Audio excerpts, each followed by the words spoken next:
So a moment ago I spoke about international humanitarian law, IHL, which I also call the law of war or the law of armed conflict.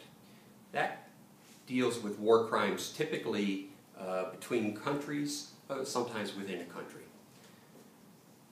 That body of law is different than what we call humanitarian law or human rights law. Human rights law come from national statutes. In America, for example, we have civil rights statutes regarding the treatment of women and minorities and people with disabilities and so forth. At an international level, we have international treaties that deal with many of these same issues. That body of law is the humanitarian law that we also have to focus upon.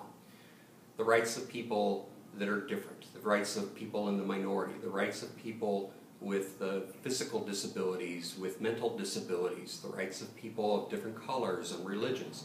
All that body of law is what has to be strengthened in a rule of law society in order to have justice for all, to have access to justice, to create a culture of justice.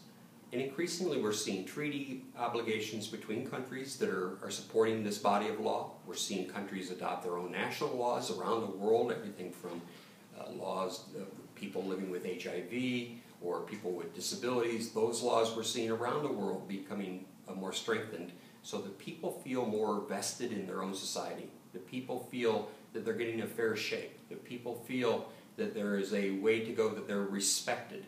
And that body of law will continue to grow, and as it does, we're hoping, and our experience is, that as that grows, that the level of conflict within society will go down. We treat each other with respect because we should, and the law then mandates that we also treat each other with respect because we must.